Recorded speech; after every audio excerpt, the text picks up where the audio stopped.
साहेबांचा पहा आता कसं झालंय की आपण कुठेही गेलो या देशात किंवा परदेशात आणि सांगितलं की आम्ही नागपूरकर आहोत.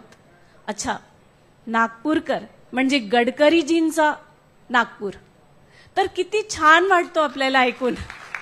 आणि जेव्हा सगळे येतात, एशियातील सगळ्यात मोठा मल्टी लेअर वायाडक्ट आणि त्यातून प्रवास करत ते आपल्या घरात पोचतात. वा, काय हिरवागार नागपूर अशी ओळख तर नागपूरची होतीच, पण स्मार्ट सिटी म्हणून आता आपला नागपूर जगाच्या पातळीवर ओळखला जातो.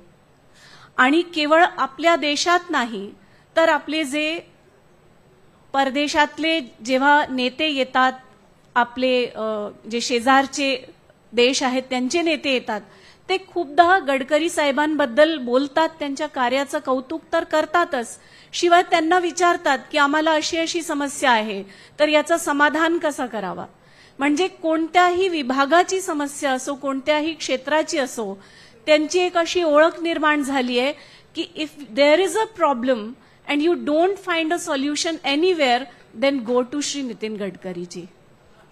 खूपदा ते सुद्धा सांगतात की माझ्याकडे येतात लोक, तर मी त्यांना म्हणतो बाबा रे, माझा विभाग नाहीये, माझा खाता नाहीये. नाही सर, आम्हाला माहिती आहे तुमच्याकडे काही ना काही नक्की यावर out of the box solution असेल. आणि खरंच ते काही ना काही समाधान त्यांना देतात, काही ना काही सांगतात, त्यावर उपाय तुम्ही काय करू शकता. आज जेव्हा पूर्ण जगात पर्यावरणाबद्दल लोक एवढा बोलतात की हे करा ते करा, तर त्यांनी करून दाखवलंय की पर्यावरणपूरक विकास कशा प्रकारे आपण करू शकतो, त्याचा मॉडेल त्यांनी उभं केलंय आणि ते करून दाखवलंय. त्याबद्दल सुद्धा म्हणजे सगळेच, त्यांचे विरोधी पक्ष असो, त्यांच्या पक्षाचे किंवा आम सर्वसामान्य माणसं असो, सगळेच नेहमीच त्यांचं कौतुक करतात. आणि सर्वांची मनापासून इच्छा आहे की त्यांना उत्तम स्वास्थ्य आणि दीर्घायू ईश्वराने देवो. आणि त्यांच्या हस्ते जे काही अजून आपल्या इन्फ्रास्ट्रक्चरमध्ये जे काही अजून कार्य व्हायचं आहे, तर त्यांच्या हस्ते माननीय गडकरीजींच्या मार्गदर्शनात हो. आपल्या देशाच्या इन्फ्रास्ट्रक्चरमध्ये विकासाचे खूप महत्त्वाचे टप्पे त्यांच्या मार्गदर्शनाखाली पार पडले आणि अजून खूप काही आपल्याला करायचंय. विकासशील देशापासून तर विकसित देश असा आपण आता जी यात्रा, जो प्रवास करणार आहोत. माननीय नितीनजी गडकरी आता मार्गदर्शनपर भाषण करतील, अशी त्यांना विनंती.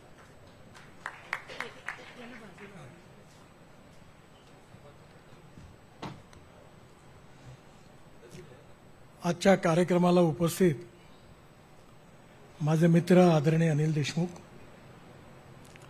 लोकमतचे मुख्य संपादक आदरणीय विजयबाबू दर्डा, त्याचप्रमाणे आदरणीय श्रीमती यशोमती ठाकूर, मंचावर उपस्थित सर्व मान्यवर आणि विशेषतः पूर्व विदर्भातील ज्या लोकनायकांचा आज सत्कार झालेला आहे, ते सर्व सन्माननीय लोकनायक अतिथीगण, बंधूंनो आणि भगिनींनो,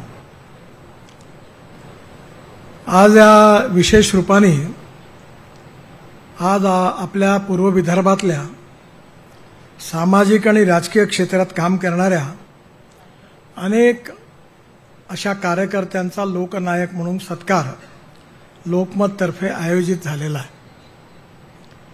मी गमतीने म्हणत होतो की एका विधानसभा क्षेत्रात 4-4 लोकनायक होते आणि एका पक्षाचे 3-3 होते. आणि सगळ्यापैकी अनेक लोकनायकांच्या चेहऱ्यावर मला एक चान्स हवा हा भाव सगळीकडे दिसत होता. कारण मला माहिती आहे की यातले बरेचसे जण आता विधानसभेचे इच्छुक आहेत. विजयबाबूंचं काम सोपी आहे. त्यांनी आज नायकाचा तुम्हाला ज्याला म्हणता येईल फोवा लावलेला आहे. आता सगळ्या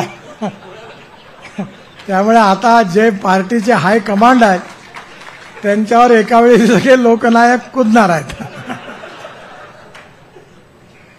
त्यामुळे कोणाला तिकीट द्यायचं म्हणजे एक सुंदरी आहे आणि 100 जण अशी कहाणी आहे. मी एकदा विधानमंडळात जेव्हा होतो तेव्हा माझ्या एका वाक्यावर खूप गोंधळ झाला होता. मी एकदा उल्लेख केला होता की एक नेते असे आहेत की ते आमच्याकडे पान ठेल्यावर एक जपानी गुडियाचा फोटो लागायचा, आजकाल नाही दिसत. पान खाताना कोणी कुठेही उभा असला कोणत्या अँगलने तरी ती डोळा मारताना प्रत्येकाला वाटे का माझ्याकडेच बघून मारते. त्याच्यावर बराच गोंधळ झाला होता. साहेब म्हणतात कामाला लागा. कामाला लागा म्हणजे पाळायला का जिंकायला. पण खऱ्या अर्थाने राजकारणामध्ये आणि लोकशाहीमध्ये प्रत्येकाला निवडणूक लढवण्याचा अधिकार आहे. पण लोकनायकाची निवड जी करणार आहे ती जनता करणार आहे. आणि जनतेचं प्रेम, जनतेचा विश्वास आणि जनतेचं समर्थन हेच कुठल्याही सामाजिक आणि राजनीतिक कार्यकर्त्याचं सगळ्यात मोठं भांडवल असतं. आणि हे जे भांडवल आहे ते आईवडिलांकडून नाही मिळत. ते त्या व्यक्तीला आपल्या आयुष्यात त्याचा चालचलन, व्यवहार आणि चरित्र कसं आहे याच्या आधारावर लोकांकडून मिळतं. आणि त्यामुळे लोकांचा विश्वास आणि प्रेम संपादन करणं आणि लोकांचं समर्थन मिळवणं हे कठीण काम आहे.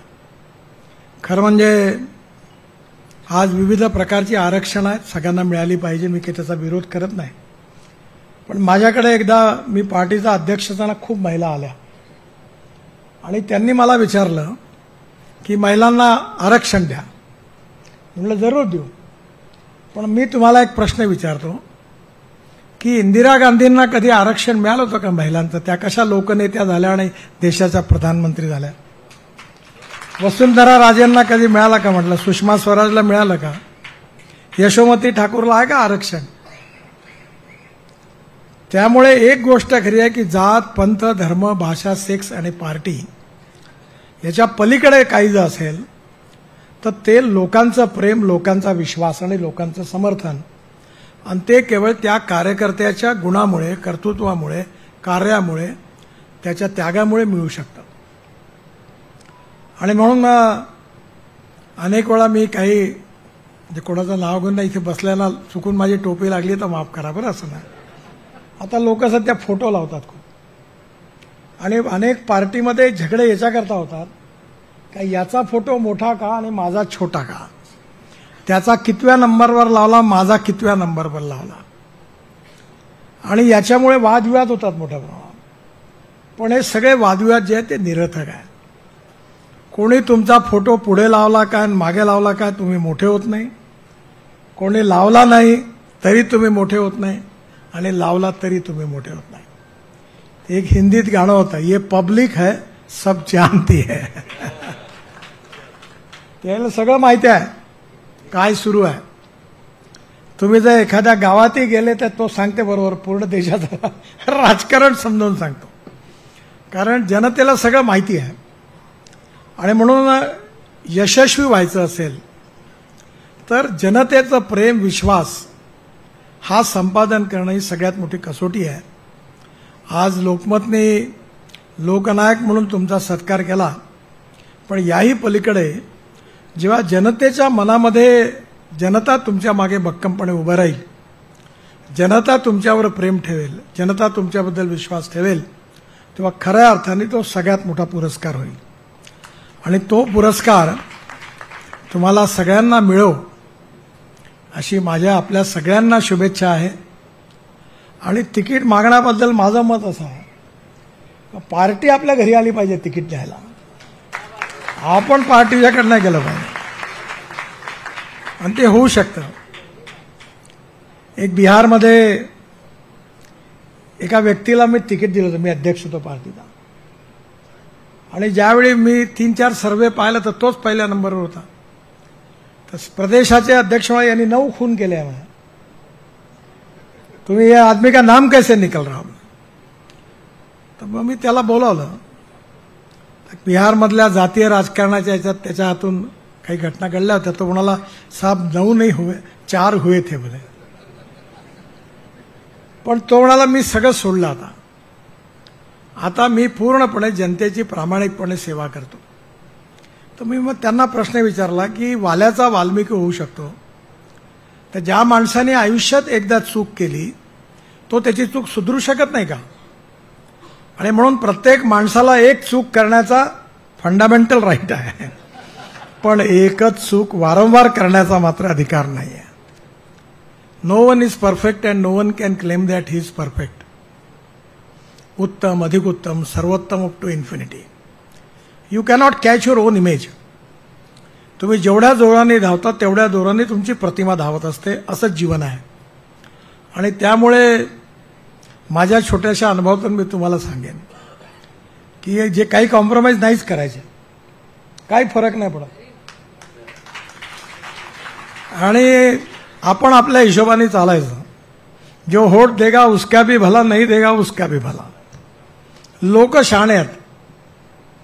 आणि तुम्ही जर तुमच्या मार्गाने चालले, आता लोकांना वाटते का आजकाल गांधीवादी त्या विचारानं नाही, पण निवडणुकीच्या काळात काही काही जण आजकाल जसे लग्नाचे अहेर पोहोचवतात तसे मालपाणी पोहोचवायला लागले. पण लोक हुशार झाले. माल एकाचा खातात, पाणी दुसऱ्याचं पितात, मटण चौथ्याकडे खातात आणि मध भलत्याला देतात आणि पुन्हा म्हणतात अरे त्याचा खाल्ला ना तू माल, मग खाल्ला तर काय झालं म्हणे, काय इमानदारीचा होता का म्हणे. म्हणजे तुम्ही हे समजू नका का शॉर्टकटनी काम जमणार आहे. शॉर्टकट कट यू शॉर्ट असं एका फिलॉसॉफरने सांगितलं. त्यामुळे कन्सिस्टन्सी ठेवून इमानदारीने आपण लोकांचं जर काम केलं, सेवा करत राहिलो, तर लोक तुम्हाला कधी विसरणार नाही. आणि तुम्ही आज लोकनायक लोकमतने तुम्हाला पदवी दिली आहे, पण लोकांचा विश्वास, लोकांचं प्रेम आणि लोकांचं समर्थन हासिल करून तुम्ही अजून शक्तिशाली लोकनायक आपल्या आयुष्यात व्हावं, म्हणून तुम्हाला सगळ्यांना खूप खूप शुभेच्छा. धन्यवाद.